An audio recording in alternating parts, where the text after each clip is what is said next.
Truth is stranger than fiction. I've heard this saying before, but there are people in this world who do stupid things beyond imagination. I had quite an unusual experience.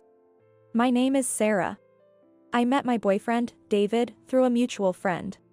After dating for a little over a year, it was somewhat of a natural progression that we ended up getting married. As we began our new life together, I moved into his apartment. Organizing our belongings, we were all set to submit our marriage registration. That was when I was suddenly struck with a fever.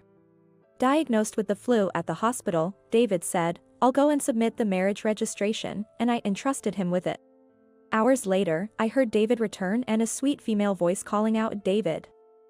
I wondered if he'd bring another woman home because I was sick. But it wasn't a misunderstanding due to my fever. He returned home with his mother. His mother opened the door to our bedroom and asked, "Sarah? Aren't you going to come out and greet me?" Demanding greetings from a sick person? What kind of dictator is she? Pretending to be asleep, I was then subjected to another attack from his mother. She forcibly removed my blanket and exclaimed, "You're still in your pajamas." Well, that was because I was sick. "Get up and change at once." "You look disgraceful," she demanded, trying to pull me out of bed. "Please leave me alone. I have the flu and it's contagious." I blurted out in my fluster. Where was David? Then I heard the loud sound of the TV. He seemed to be watching a comedy show in the living room. He was laughing along with the audience. "David, your mother is attacking your wife here. You call yourself a wife? Unbelievable. Fine, if you're too sick to cook, I'll prepare David's meal. Be grateful, you useless fool," she shouted before storming out of the room. Her attitude towards someone who was sick in bed. She was just evil. "David, I'm making your dinner." "Okay." I actually heard you say that to Sarah. Exhausted by the parent-child conversation I overheard, I felt completely drained. If you heard, why didn't you stop her? Frustrated by his lack of intervention and his mother's continuous abuse towards me, my irritation with David grew. Unable to sleep peacefully, it took 5 days for my fever to subside. I should never have agreed to marry him. I was already missing my single life. After a 2-day rest period, I finally returned to work and let my boss know that I was married. Since we had no plans for a wedding ceremony, I only informed him and the HR department. Being somewhat of a loner at work, I only had one friend, Anna, who was working in HR. "Congratulations on your marriage. A week off for the honeymoon? I'm jealous." I could only sigh at Anna's teasing smile. I just fell ill with the flu and got tormented by my mother-in-law.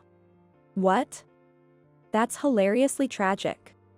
I didn't find it funny at all. Subsequently, I received instructions from her. "It's been a week since you filed your marriage registration.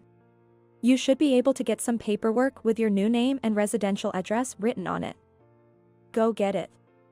Once that's done, please let me know so I can update all your details in our system." I listened to these instructions with a serious face. At that moment, all I could think was just getting a divorce.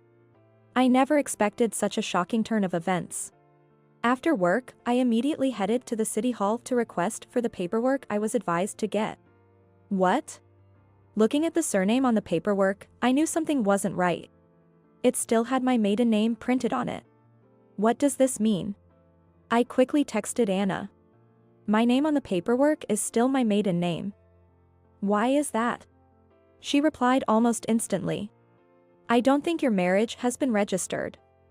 Don't tell me. I thought I was married, but it was all in my head. I think you are right.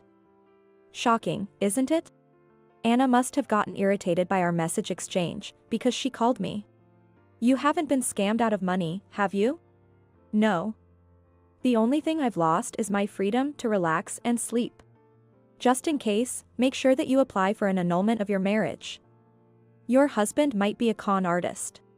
A con artist. The person I'd been with for more than a year, a con artist. That sounded extreme, but thinking about his evil mother, that could be possible. I took Anna's wise advice and applied for an annulment of my marriage. Aren't you shocked? Asked by Anna, who was still on the phone. I just stared blankly into space. Looked at objectively, being betrayed by your partner should be shocking. But having experienced the bullying by David's mother when I was sick, and also seen David's being a mommy's boy, I've just realized, surprisingly, I'm not in love with David any longer. Well, enduring the kind of treatment I got from David's mother wouldn't be good for me. If you're okay, that's good then. But what was going on with your boyfriend, I wonder? Indeed, I was curious about his intentions. There's got to be something going on. Not filing the marriage registration, something that would be found out about immediately. Just like you did today. That was true. David is 27 years old, having a decent job. Surely, he knew his lie would be revealed right away. There might be something more to the story, and he was actually committing marriage fraud? Maybe he was testing you?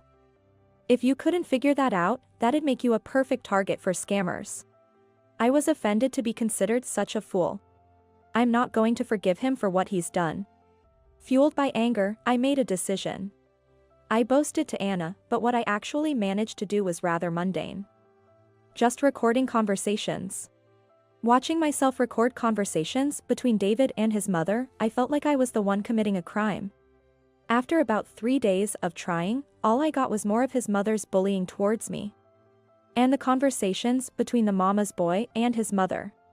I lost interest before finding any solid evidence. I got bored. Being a detective's not an easy job. But I was unaware. That very day, after sending such a text message to Anna, an unexpected turn of events awaited me. At dinner, eating his mother's bland beef stew and enduring the usual verbal attacks from her. I must have looked dead inside. Seeing my mentally drained state, his mother looked at me with satisfaction and let out a chuckle. You look unhappy ever since you got married, Sarah. But you know, it's because you're not doing well as a wife, so I'm here to teach you. You need to understand and be grateful for that. I see. I couldn't even muster the energy to respond properly. What kind of answer was that? What a horrible woman you are. David. It's really good that she's not your wife after all. Wait, she knew I wasn't his wife? She was bullying me even though she knew I wasn't her daughter-in-law? Mom, that's... Oops, I let it slip. My bad. She said, fake coughing and looking at me. I'll tell you what. David and I had a plan. A plan for our happiness. What? Such an unexpected twist. I thought David was acting alone, but his mother was part of the fraud as well. Did they realize I was snooping around? What did she even mean by our happiness? Amused by this novel-like development, I listened. You seem unaware, so let me tell you. Your marriage registration was never filed. That means you and David are still strangers. Yes, I knew that. I felt bad, but I did it because Mom told me to. Before it was too late, we wanted to know if you were the right person for David. If you were no good, he could just have you bear his child and then leave you. That way, we wouldn't have to tarnish our family records, right? They wanted a child. Not my money? What exactly do you mean? The reason why we didn't file your marriage registration was that we were just testing you to see if you could be a good wife. What? Was that it? Could any novel have such a boring plot? That's just... my 3 days of effort, all for nothing. I dropped my eyes and walked to our bedroom. Packed in advance in case I needed to flee if my eavesdropping was discovered, I grabbed my bags. David, in a panic, came up to me. I never meant to hurt your feelings. It's okay. Goodbye. I said, looking down. What else could I say? Was I going out with a con artist? Sounded like a fiction movie. My parents were surprised when I suddenly returned home. When I told them what happened, they were speechless with their mouths agape. Since it was very late, they just told me to go to bed, treating me with great caution. As the next day was Sunday, I vented all night to Anna and a few other friends at a nearby pub. I was over it by next day, but I was completely unaware of what was happening. On Monday night, the doorbell rang at my parents' house. And my father's angry voice echoed, "Get out." Rushing down, I found David at the entrance. His mother was there too, standing behind him. Sarah. I need you to listen to me. David pleaded, pushing past my father. Why? What do you mean, why? We were doing fine when we were going out, right? Just listen to me. David started.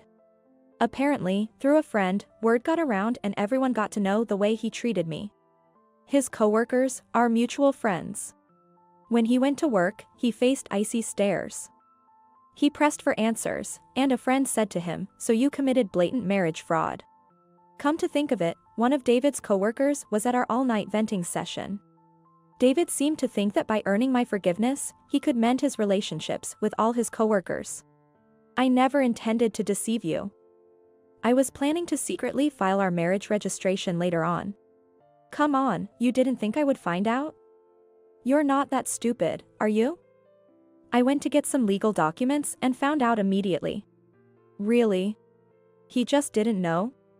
I felt foolish for suspecting something more sinister. As I stood there dumbfounded, his mother barged in. "You knew and still stayed with David for a few days. Forgive him at once. Then I'll acknowledge you as my daughter-in-law."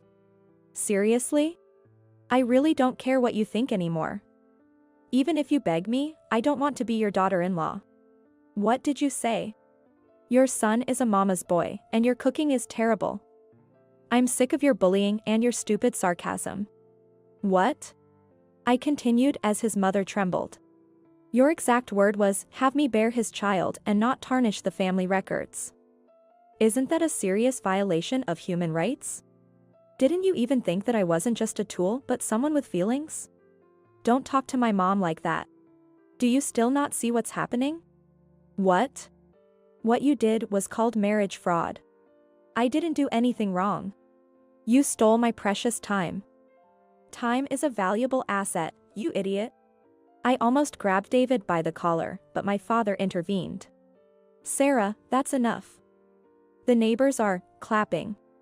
I realized we had caused a commotion at the entrance, and our neighbors were clapping, saying, "Go Sarah."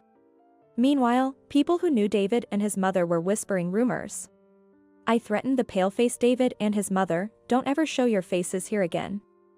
If I see you near my house, I'll call the police." Then, as an afterthought, I added, "David, I have recorded conversations of me being bullied by your mother. I'll be claiming compensation. Just expect a call from my lawyer." Smiling triumphantly, I said those last words. Afterward, David's situation remained dismal. He was ostracized and removed from the team projects, relegated to a position in the document managing department. Effectively, it was a notice of redundancy. My gossip-loving mother told me what happened to David's mother. Apparently, at the time of our confrontation at my parents' house, someone she knew was there. And they became known in the neighborhood as the fraudster mother and son. They lived a constrained life, always trying to hide when going out. All of this was the result of their own foolishness. I quite liked the way things ended for David and his mother.